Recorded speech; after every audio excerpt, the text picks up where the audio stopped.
Hi, everyone. Welcome, and thank you for joining today's webinar on broadband and digital literacy.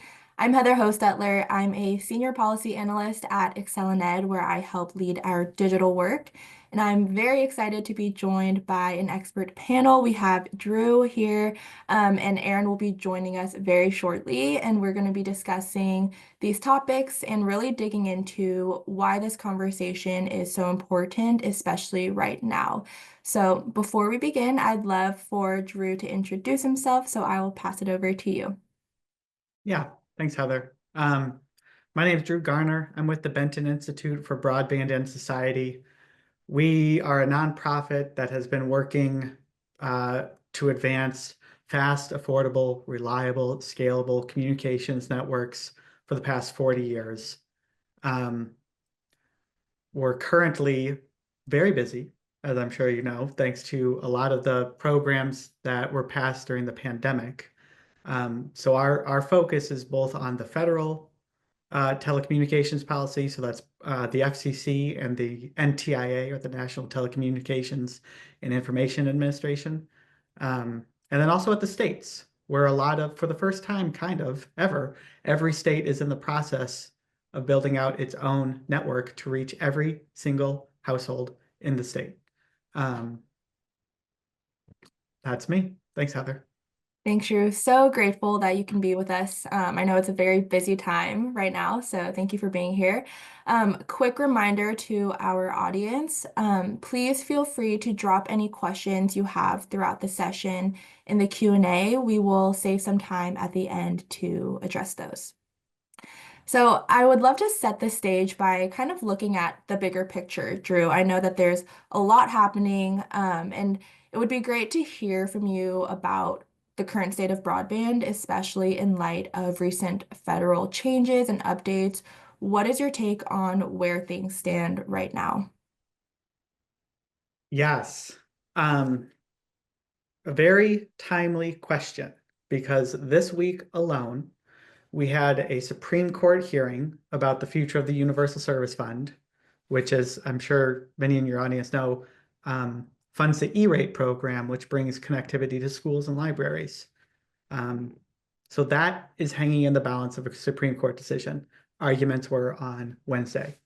We also had the hearing for incoming administrator of NTIA, Ariel Roth, who, if confirmed, and she probably will be, would lead the broadband, the BEAD program, the Broadband Equity, Access, and Deployment, the big infrastructure program, $42 billion, and also the Digital Equity Program, the $2.7 billion program that each state will have to sort of teach digital skills and help people safely adopt internet service. So USF hanging in the balance, Ariel Roth coming in to lead NTIA. And she, as far as we can tell, has a lot of new ideas, different opinions for how these programs should be run. And so we're anticipating some potentially major changes. And then separately, a couple weeks ago, last week, the FCC, which is chaired by Brendan Carr, they started a proceeding called Delete, Delete, Delete, which, as the name implies, is going to review a lot of the FCC's regulations, especially about USF, so E-rate and Lifeline, and change them. So this is an opportunity for schools and libraries to sort of weigh in on the future of E-rate, assuming there is still a future after the Supreme Court weighs in. Really quick, gonna pause right there. I saw Erin was able to join us. Hi, Erin. We just got started. Would you like to quickly introduce yourself? Hi, everybody. My name is Erin Mote. I'm the CEO of InnovateEDU, which leads the Keep Our Communities Connected movement. I apologize for being late. My Uber was in an accident this morning in DC, and the police needed me to stick around to be a witness. And so they just let me go so I could be with you. So excited to talk to you today about the future of broadband connectivity and access. We're so glad you could make it and that you are with us safely. Drew was just talking about kind of what's happening at the federal level, talking about the different changes and uncertainties. Would you want to add anything from your perspective on where where broadband stands right now. Yeah, I think in addition to the issues that Drew just mentioned around the future of universal service, broadband funds, I think we're also seeing real challenges in supporting the capacity of states and districts and other entities in terms of managing programs and technical assistance as the folks who have been managing those programs, or in the case of the Office of Ed Tech at the US Department of Education, have been dismantled. And so as those resources are diminished or go away, both for ed tech programs and for broadband programs, whether that's somebody leaves or there's turnover or that person is part of the massive personnel shifts that are happening at the federal government, I think that's going to have an impact not just on connectivity, but also the implementation of so many programs that folks on this call lead. So going off of what you said, Erin, and all the uncertainty, how, from both of your perspectives, how are you seeing these changes impacting broadband expansion efforts on the ground? Can you speak to that a little bit? Drew, Yeah, do you I want to can. start? Yeah. So we could talk the whole hour about this. So I'm going to refrain. But if people want us to expand on anything, I advise you to put those questions in the chat. But to start, the BEAD program, which again is that $42 billion infrastructure program that every state is getting a piece of that $42 billion pie, and every state is creating its own sub-grant program to pick which ISPs serve which areas with the goal of bringing high quality, affordable, scalable service to every household in the state. So this is the biggest broadband infrastructure program we have ever had by a wide margin. And states are literally just now getting to the point where they can deploy that money. You may have heard that it's been 3 years, not a single inch of fiber has been laid, and that's true.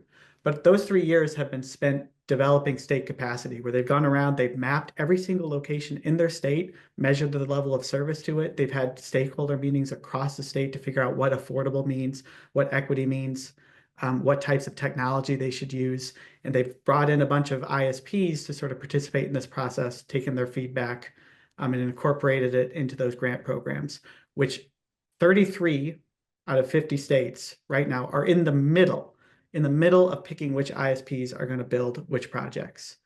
4 states are actually already done with that, and they're simply waiting on the federal government to say, go ahead to get started. So that's where we are now. Like, we are about to start building these networks. The issue is that Secretary of Commerce, Howard Lutnick, who runs the Commerce Department, which is in charge of this program, he has indicated he's going to do a fundamental review of the BEAD program. So he's going to look at all the basic requirements that sort of underpin the programs these states have built.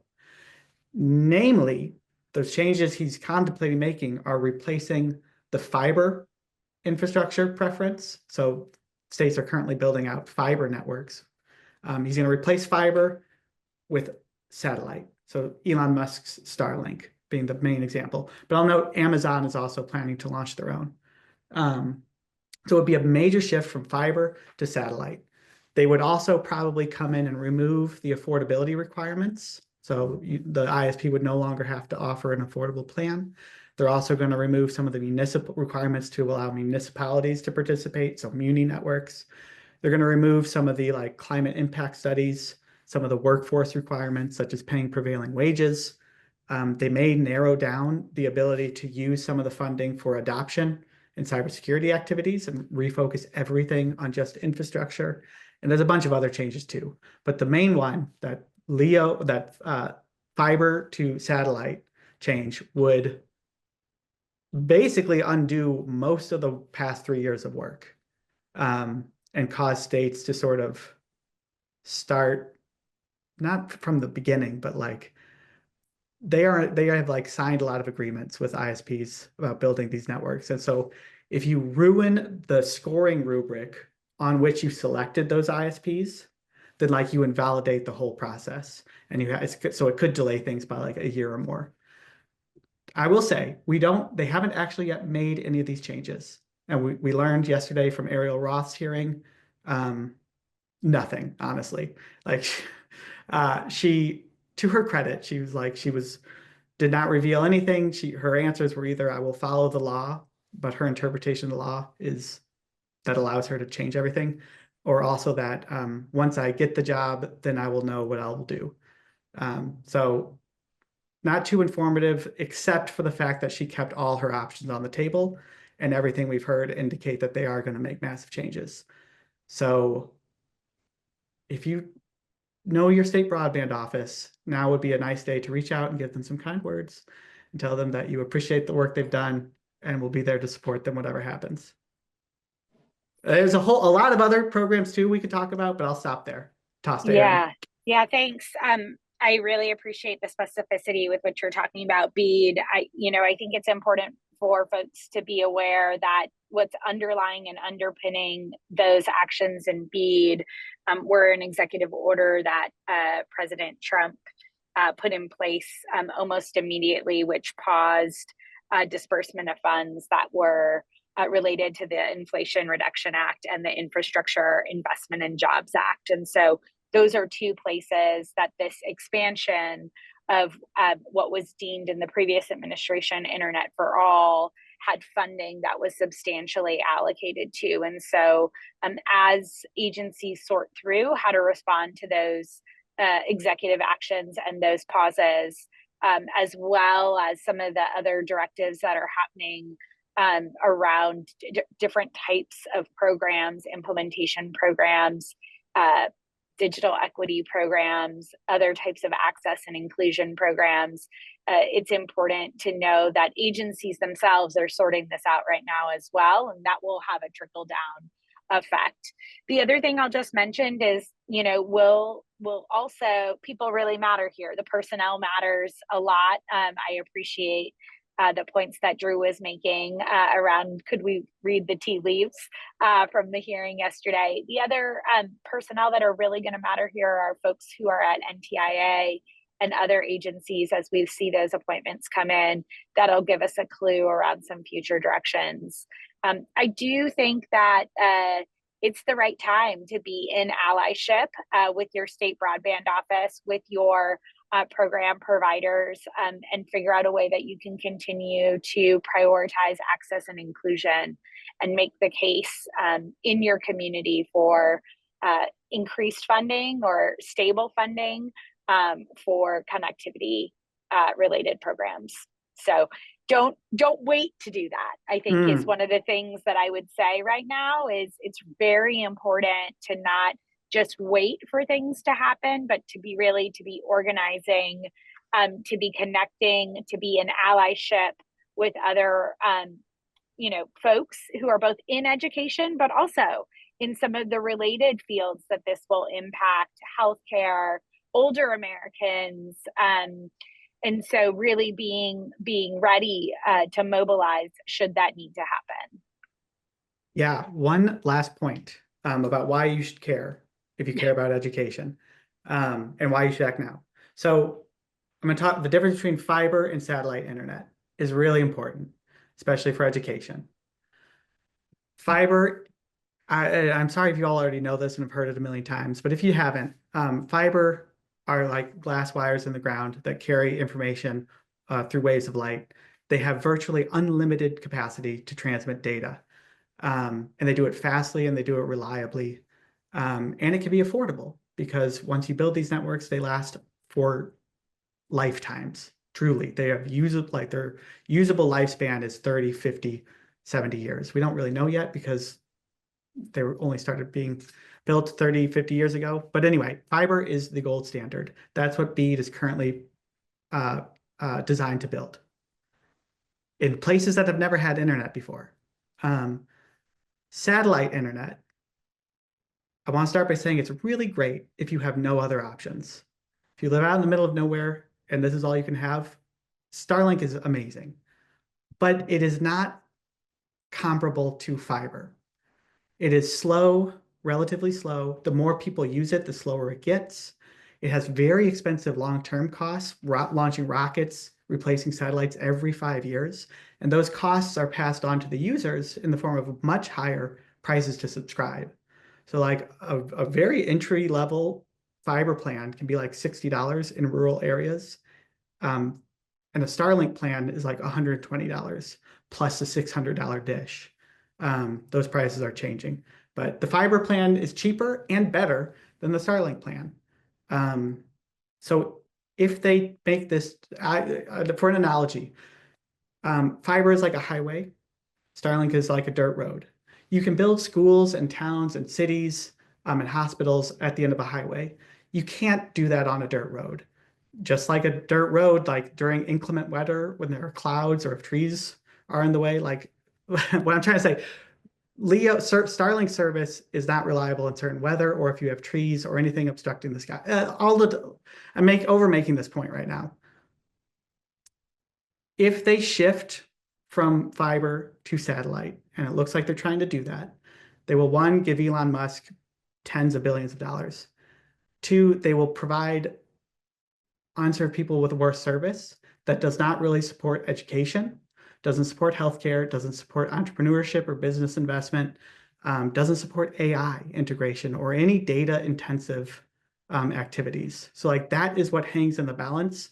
That is what will be decided in the coming weeks or months. And that is the thing, if you do reach out to any policymakers, you should consider when you sort of give your position. Great, I'll thank you. stop there. That was a really great overview. I want to kind of zoom in on the state level. And as Erin mentioned, we know that broadband is so essential to nearly every aspect of life, from work, education, to healthcare. And we also know that state leaders play a really critical role in ensuring that broadband expansion continues to move forward. So I'm wondering, what steps can state leaders take to ensure the sustainability and the expansion of broadband access, especially in harder to reach areas like you mentioned, Drew, like rural or underserved communities?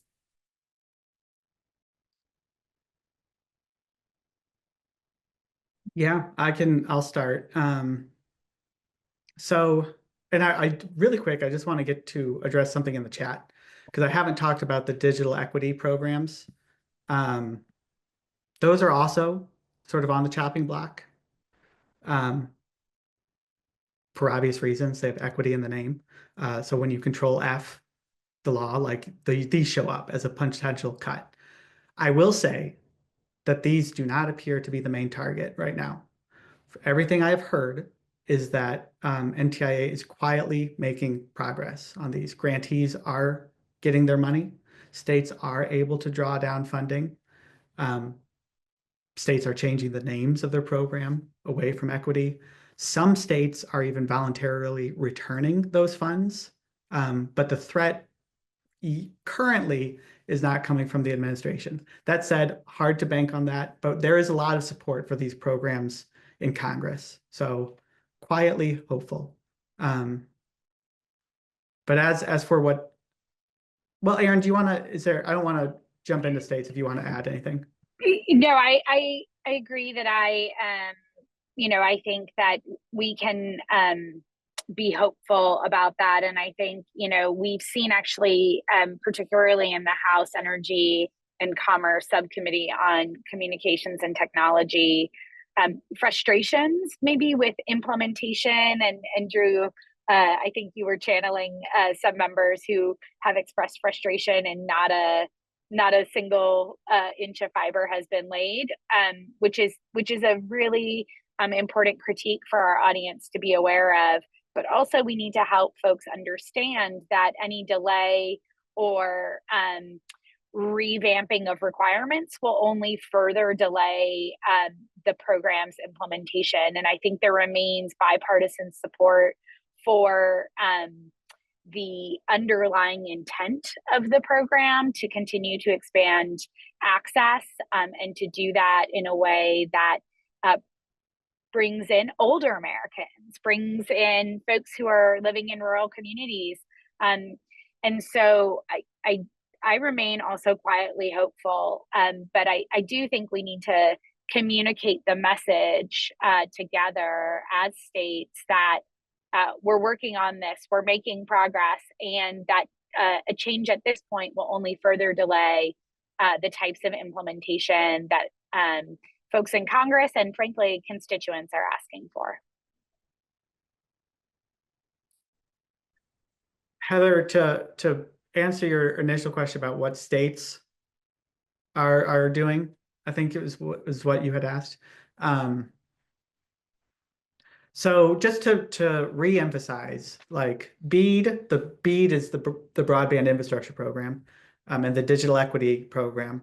Those were created by the federal government in the Infrastructure Investments and Jobs Act of 2021, but they're unique because they allocate all that money, the 42 billion, the 2.7 billion, to the states. So each state has its own pool of money that it is running its own grant program with. So like it is a federal and state program, and that's fairly unique for broadband. Similarly, states are working with those programs. But in addition to BEAD and digital equity, affordability is still the #1 reason people can't get online. It's a larger reason than the lack of infrastructure. By a lot of counts, it's a larger reason than the lack of quality devices or other adoption issues. So it's just people cannot afford the cost of service. That's why people can't get online. Every single state's plan finds that affordability is the #1 reason people aren't getting online. You may remember the Affordable Connectivity Program. This was that $30 benefit to help people afford internet service. It was created during the pandemic. It was so popular, 1 out of 6 households of all households were enrolled in this thing in its less than 3-year lifespan. It ran out of money quickly, and it is gone. It ended last spring, June 1st was its last day. And so all of those people, 1 out of 6 households, again, low-income families, were hit with the internet. They saw a spike in their internet bill, and many have since lost service. But so states, there's a huge recognition that affordability is an issue. And some states are starting to pass laws or introduce laws that would sort of put a ceiling or require internet service providers in their states to offer a low-cost plan, like $15, to low-income families. So this is a way to address affordability. New York is a premier example. They have passed a law. It has gone to the Supreme Court, and the Supreme Court has said it's okay. It can move forward. A whole lot of, that's an iceberg right there we could talk about. It's really interesting, but we won't. New York has a $15 law. California just introduced one, Connecticut, Delaware, Massachusetts, Vermont. More states are interested. So a lot of states are starting to investigate their own state way that they can make broadband affordable. These are very interesting. The other thing states should be considering is that a lot of their state broadband offices, so these thing that they just spent the past 3 years building, the state level capacity to run and operate broadband, those offices are largely funded by the federal programs. So like when that federal funding runs out, the state capacity will wither unless states step forward and fund it themselves. So that your state has just created a lot of value and expertise at the state level. So we just encourage policymakers to consider that when they're looking at their state budgets. And is this something that's worth sustaining? I really think that's such an important point about the human capacity that has been created. You know, you talked a little bit about the broadband maps and having those updated and what a huge asset that is for the country, frankly, and for economic competitiveness and economic mobility, for governors, frankly, to know what areas of their state, for economic development folks to know what areas of their state are connected and have reliable broadband as they're trying to attract new industry potentially, share information about businesses who might want to locate in those areas, and also identify where there might be workforce or skill gaps related to digital literacy or AI literacy. And so this capacity point, Drew, that you're making is really, really important, both the human capacity and the information capacity that we've gained through these programs. And I do think that when we look at some states who are moving ahead, I'll name Delaware, Louisiana, and Nevada, have already started making grants and have already started pushing forward on this work. You know, we have a great success story in the Vermont Community Broadband Board, who has already connected 60% of residents.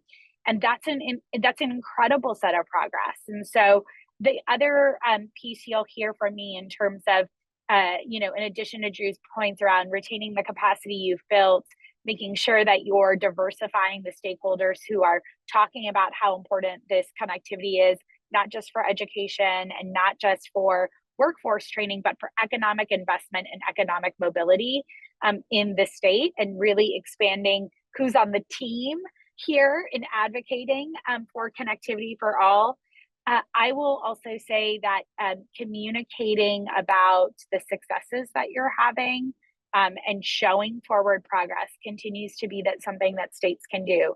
And if there are places that states can come together to learn from each other, particularly those folks who are moving ahead, while some other states are hesitating, like Texas, how do you really give air cover to each other as state leaders to continue to push this forward? And again, really invest in thinking about how you are investing in the hardline connectivity, the gold standard hardline connectivity, the tertiary backhaul that Drew's talking about when he talks about broadband and what that enables, but also in the capacity of folks to continue to lead on these issues. Thanks, Erin. Yeah, go ahead, Drew. I was just going to talk about the workforce component, okay. if this is an okay time. Yeah. So to segue a little bit, but for those interested in workforce development programs and labor force participation, like building these fiber networks is a massive undertaking that requires a lot of specialized jobs. And remember, all states are doing it at the same time. Like, this is the biggest investment in fiber infrastructure we've ever had, all happening at the same time. So like, who's going to build these things? And currently, there is a labor force shortage for a couple reasons. One, because of that huge glut of work to be done. Another is because some of the regulations for these programs require prevailing wages. With Davis-Bacon Act. So a lot of the ISPs and their contractors don't usually pay those wages or don't usually do Davis-Bacon standards. So they're a little reluctant to participate, or it's harder to get those workforces together. There's also a lack of permitting experts. Like, there's a lot of these small towns may do permitting for their telephone poles or for digging through their streets. Their permit officer may be a volunteer who works on a part-time basis. That's a real big bottleneck in deploying this work. And then there are also some states, like Erin mentioned, Louisiana, Nevada, Delaware. Those first movers have an advantage because they can bring the workforce to their states, but that's often at the expense of the states that lag behind. So there's this competition among the states to be an early mover so that they can get the workforce. One other aspect just to keep in mind, those labor requirements may change. That's one of those primary targets for the changes to BEAD. So we don't really know what's going to happen there. And if they do change it, that could again be another very disruptive component of this. Because like, if you change the labor standards after you've already signed agreements with ISPs, like, what happens to those agreements? It's unclear. And the last point too, just to connect labor to fiber versus satellite, is fiber creates a lot of jobs in the community because you physically build the network in the community. Satellite technology creates a lot of jobs in Florida or Starbase, Texas, where they launch the rockets and they design the systems. So the location and the types of jobs will shift depending on what changes they make at the federal level. And then there are some a lot of states recognize this labor shortage and have created apprenticeship programs. I think Vermont is a good example. Yeah. I was just going to say, I think, there's been some good work, and we'll share it with our colleagues to share with all of you from National Skills Coalition and Broadband Nation. They have some amazing resources around thinking through this workforce component of this strategy and what you can be thinking about in terms of durable skills and marketable skills in the workforce, and how you can use, frankly, different types of funding, including federal and state apprenticeship funding, to rapidly train or reskill your workforce to be able to meet this need. And I will just say, you know, once the fiber is laid, the fiber needs to be maintained. There are lots of places in the United States where fiber jobs will continue to be needed. Also globally, there's a massive need for tertiary fiber as well. And so these are jobs that aren't just for the short term. These are long-term, skill-based, wage generating jobs for communities.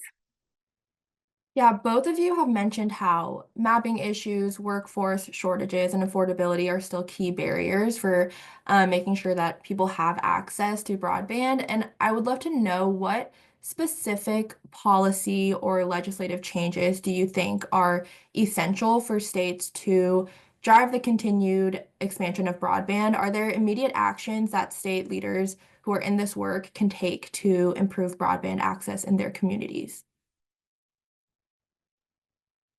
Drew, I know you have a particular thing going on right now, so I'll let you start. Oh yeah, thank you, Erin. So there is a group of state legislators that is leading a letter to NTIA, to the federal government, requesting that any changes to these broadband programs, these state programs, any of those changes should be optional rather than mandatory.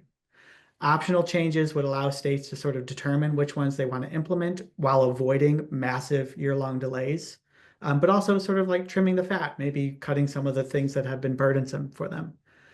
So the state legislators are asking for optional changes rather than mandatory. Our concern is that, of course, Ariel Roth and Secretary Lutnick will force these changes on states, and that would create massive delays. So anyway, the letter is it's a bipartisan letter for state legislators. We're up to 90 signatories representing 21 states. So there's a lot of interest in this. It is a simple ask. Basically, states' rights allow us to have authority over state programs. They plan on sending it on Monday, but if anyone is interested in sharing this with your state legislators, or just want to see the letter, you can email me at dgarner, DGARNER, @benton.org.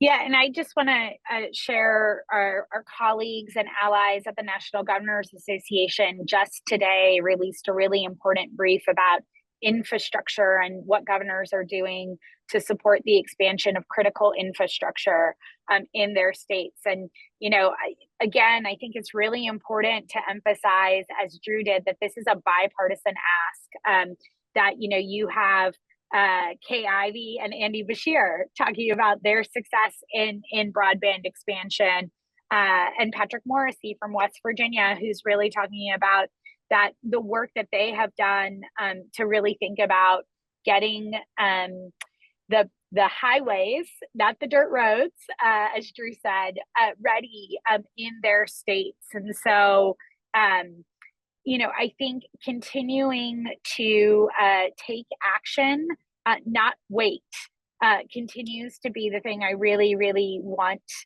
folks to emphasize. I also think, you know, Drew and I were together earlier this week for a Keep Our Communities Connected press conference before the Universal Service Fund case was heard before the Supreme Court. And what was so heartening to me is at that press conference, and actually even in the justices' remarks as they were hearing the case, there was a broad recognition that this is a cross-sector effort, that broadband infrastructure doesn't just support schools and libraries, hospitals, and consumers, that this is really the currency of connectivity for the future of this country and our economic growth. And so as we are thinking about ways to take action, I think getting sometimes out of our sector silos and getting connected to other allies in this space really, really matters. And particularly as you're thinking about digital navigator programs, connecting into initiatives related to media literacy, digital literacy, AI literacy today on National AI Literacy Day, there's a lot of movement and frankly support in this administration for America to remain nationally competitive, for communities to have economic security, and for education to promote human flourishing. We simply can't do that without connectivity. The more folks who are saying we need to keep the boat rowing, we need to keep in this direction, we need to make sure we're building highways, not dirt roads, is really, really important. So raising your voice, joining an allyship. And again, this is a popular issue on both sides of the aisle. And so this is really something that I think folks need to be focused on. If we want our communities, our young people, and our workforce ready to, frankly, deal with some displacement that's going to happen from AI in terms of jobs, be ready to upskill and reskill, which is going to be incredibly necessary. And so we're very happy to see this type of cross-sectoral allyship coming together. That's great. Erin, you mentioned how broadband is not only essential for economic growth and workforce development, but we also know equally important is making sure that people have the skills to fully engage online. So I would love to kind of shift the conversation that's to a topic that's top of mind for many, I'm sure. As you mentioned, today is National AI Literacy Day. And I'm wondering, as we look to the future of broadband and technology, what connections do you both see between broadband access and digital and AI literacy? Erin, you touched on this a little bit, but would love to just dig in more there. Yeah, we don't have AI literacy without access and broadband access. It's just a non-starter. And I want to make sure that we're very clear that connectivity, access, inclusion from young people to older Americans will be what allows our communities to navigate an arrival technology. And I just want to spend a moment with folks talking about AI and the seismic shift that it is going to be and already is in our economy. And so we know that AI is what's considered an arrival technology, right? It's not an adoption technology. It's not a tablet. It's not Web3. It's an arrival technology. And what that means is that when you're an arrival technology versus an adoption technology, you're massively disruptive to systems. Generally, access to information and knowledge is about your proximity to wealth and opportunity. And in this case, to connectivity.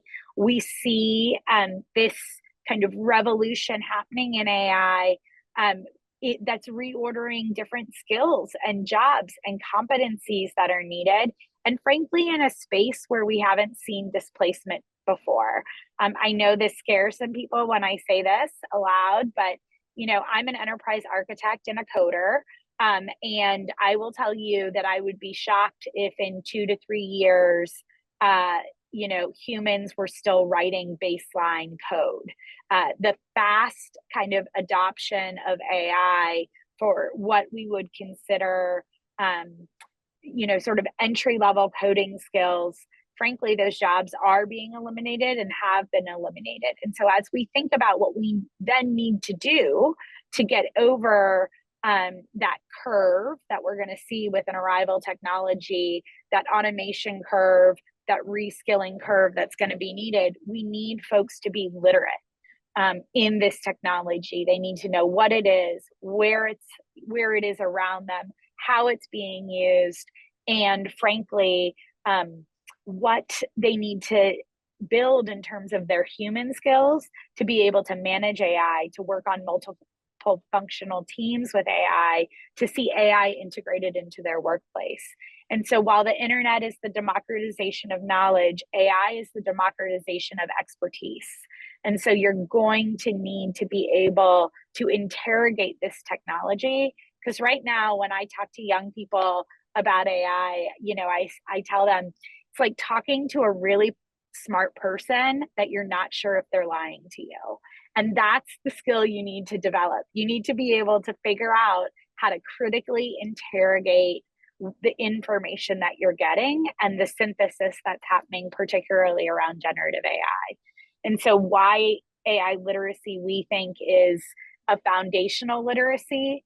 That means it's not just computer science. It's not just for STEM fields. It's really in math and English, in science, in and out of the classroom, with our parents, with our community members, is because it really will reorder the way we work, the way we live, the way we communicate with each other. And that's why we need to know what it is and how to integrate and to interact with it. Those are some useful analogies and points, Erin. I want to just, all of that stuff Erin just said, like that requires connectivity. That was the first thing she said. So there is a massive change coming. But it's going to leave people behind if you're not connected. And if you're not connected to the quality of service that allows for these innovative technologies to sort of, for you to adopt them. This is, I hate to just hammer this point so much, but like this is another advantage of fiber technology that would be lost if we shift over to satellite technology, because a lot of these AI features are pretty data intensive, and they require like a high capacity, reliable connection, especially when it comes to like the middle mile or the back end, like the connection between data centers themselves that do a lot of these processing. Like those are like you, I'm sure have all heard how they're building power plants to run these things. Like the power they're generating is like funding or creating data that goes back and forth. So like this is a ton of data, and that's what they're all running on fiber. Like they're all using fiber internet to make that happen. So we want to bring that fiber out to the household too, so that everyone can take advantage of it. One And other I thing think too, that just growth is just going to happen more and more. I mean, yeah, like anybody who's at home, who's at it, who like me has 2 kids and a husband, and we all like to watch different things on streaming. We all, it's rare, maybe except for Star Wars on Disney Plus, that we all sit around and want to watch the same thing. My kids want to watch SpongeBob SquarePants. My husband is likely like watching some documentary, and I'm probably, watching the latest Reacher on Amazon Prime. When we do that, everybody gets frustrated. Why? Because we're all pulling off the same backhaul. And so as AI becomes more and more integrated into our lives, as our applications use more and more of this connectivity, as the amount of data that we're both creating and is being consumed and is near time being analyzed just ramps up. If we don't have reliable fiber backhaul and connectivity, we will be left behind. And it's not just our communities that are in rural communities too. It's our urban communities. I used to run a school in downtown Brooklyn, and I would sometimes have my kids still doing their homework in the McDonald's parking lot because McDonald's had better connectivity than NYCHA housing. And so I also want to make sure that when we are talking about a loss of connectivity or gaps and who has access, we're also attentive that there are urban and other gaps in access. And so we just have to make this investment. This is equivalent to when Eisenhower invested in highways, when we invested in getting to the moon. We have to make this investment in our connectivity, in our public infrastructure, in order to meet this moment. or will be left behind. And I don't love kind of putting one country against the other. At InnovateEDU, we're working with over 90 governments on AI policy right now. But I will tell you that just yesterday, the government of Kenya introduced a national AI literacy program. Which also touched on how they are going to continue to expand connectivity to every corner of Kenya, and not just for schools and libraries, but for their payment system, for their banking system, for work opportunities. And so if the United States and our states don't focus on this as a priority, we're going to be behind. I just want to follow up on one point Erin was making, is that it is not just the infrastructure, it is the adoption too. And remember, affordability is the number one barrier. So like urban areas, people can't get online in urban areas, not because they don't have the wire to their house, because they can't afford it, or because they don't really have the skills to take advantage, or the devices to take advantage of the tools that are online. And Erin had talked about the Moon program and the highway program. Another analog that I love is rural electrification. Because back during rural electrification, they had the progenitor to digital navigators. They'd call them the electric circus, where people will go out into these rural areas with appliances like washing machines and refrigerators and show people how to use them. And like that is the Digital Equity Act of today, is funding people to do similar things with connected technology like AI and stuff. So that other program we talked about, the Digital Equity Act, again, that each state has, that is funding the people who will go help typically vulnerable populations adopt and maximize technology. So that's the other component, not just infrastructure, affordability, and adoption. And those are things states themselves, like those are ongoing needs. The federal money is going to run out, but we're still going to need to make it affordable and get people adopted. So I would love to see states sort of consider how they're going to fund these activities over the long term once federal money runs out. That's great.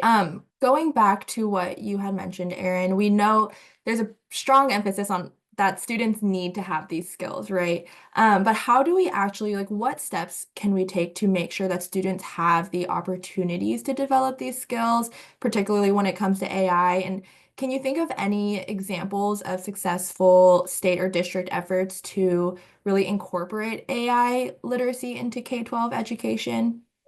This is the day to ask me this, because there's so much going on today for National AI Literacy Day, and that will keep happening. So, today is the day, but for the next, 2 weeks, all curriculum, all events, all materials will remain live on the AILiteracyDay.org website, and folks can access those trainings and those curriculum and that material for free. And so I would just love states to recognize that you don't have to do this alone.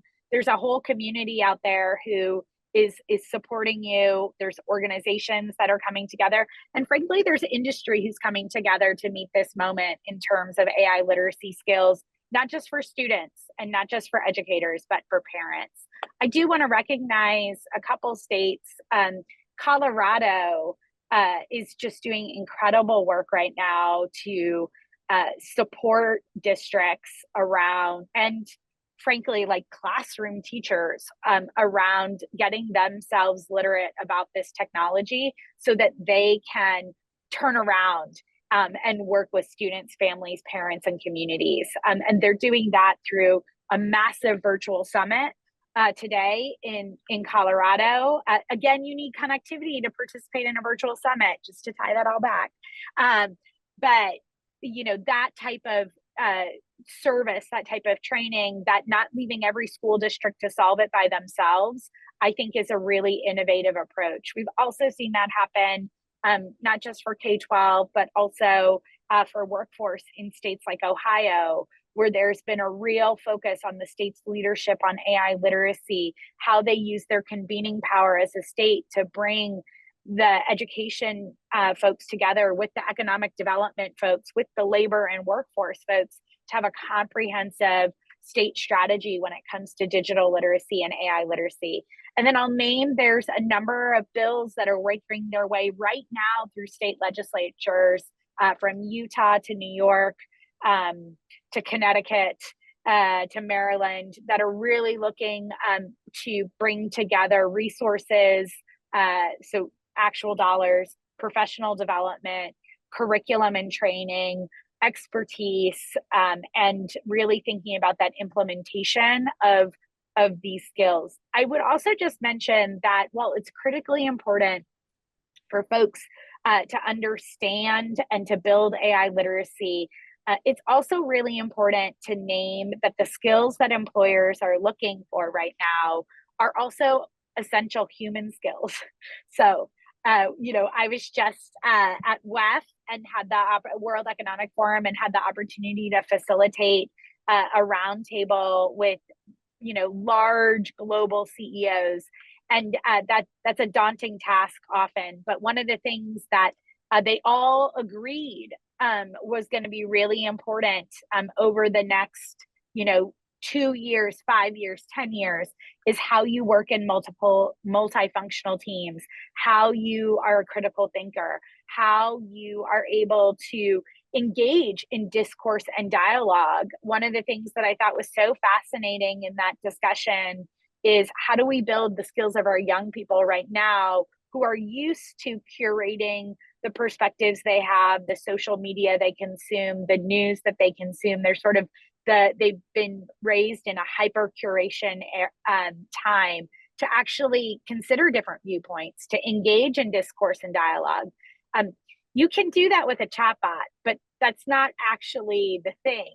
Chatbots can't, consider multiple viewpoints. They're not emotional. They can't read body language.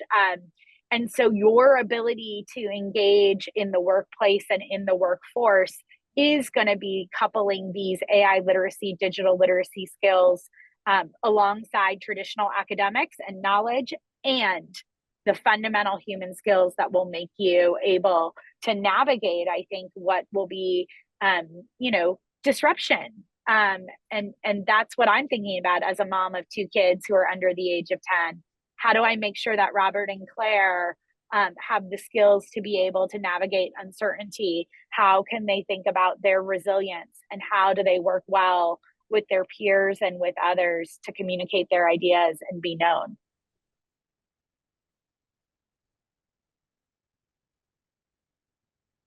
Sure, did you want to add anything to what Erin had shared? Well, one, she made me think, talking about opposing Drew, viewpoints I and how to try to find make them. you think all the time. I know you have been successful this past week, especially. I'm referring to the fact that I met Erin in person just on Wednesday outside the Supreme Court when she was leading a very great rally to protect the USF. But the thing you made me think about is, so I've talked a lot about BEAD and digital equity and how this time was spent, and I've given you my perspective. But you may soon hear a different perspective from Ezra Klein and John Stewart, who just yesterday had a conversation about the BEAD program and how long it's taken and why that wasn't a good idea. And it was amplified by Elon Musk. So that's just like, it is an interesting perspective on how government designs programs that are deliberative. And like, if this 3 years was really worth the time. I personally think it was. I think if you talk to your state broadband office, they'll be able to explain it to you. But there are a lot of viewpoints out there that are increasingly becoming popular that disagree. And so it's an interesting discussion between Klein and Stewart. And if people want an opposing viewpoint to the one I've been sharing, I think that's a good place to start. And then I'd be happy to talk about it too, because I'm I live for this stuff. So again, just feel free to reach out at dgarner@benton.org. Thank you both so much. We do have a hard stop time at 12 because Erin is off to another meeting in DC. So I just want to leave folks with, if I can make it. I'm so sorry, y'all, for joining late. That was not on my bingo card today, to be honest. you're totally fine. But as we kind of wrap up, what can states do to ensure to like tie it all together? What can states do to make sure that broadband expansion, one, remains a priority while also continuing to build digital and AI literacy alongside the necessary infrastructure? What should the next steps be? What are some main takeaways for our audience today? They are, yeah, let them do the work they are already doing, kind of as the first one. Like protect their ability to run these programs. This is sort of the letter that I talked about earlier. But states currently have the tools to address a lot of these problems. Those tools are at risk if the federal government makes massive changes.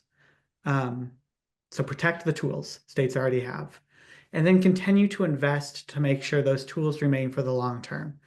Um, whether that be addressing affordability, continuing to fund digital navigator services or adoption services, expanding access to high quality devices. Students to really get the benefit of online education or just online research need a good device. You can't do your homework really on a phone. There are a lot of studies from the Quello Institute in Michigan that sort of show student outcomes depending on device size and internet speeds. And students with better internet and better devices do better in school. And then that also is correlated with lifetime earnings. So these are long-term important issues. And you should be hopeful because your states are working on them. You just want to sustain that progress. Yeah, I think pay attention to device and device refresh is something that I would just have your eye on as a state leader, particularly so much of the expansion of devices was done with ESSER funds. And so many of those devices, just to build on Drew's point, are reaching their end of life cycle. And so if we want to continue the progress that we've made on device access to be able to connect, we need to be paying attention to that as a priority for our young people. 96% of adults rely on the internet for work. That's a staggering number. And so there's things that states can be doing. I think that Drew talked about, really like saying, let's continue this work, thinking about how you join in allyship. But there's other very practical things that you can do. You can be thinking about your permanent infrastructure. You can be thinking about building your workforce, as we've shared. You can be thinking and working with other states in allyship and across sectors to really be prioritizing this work and accelerating the pace, just to again answer maybe some of the critiques that are coming.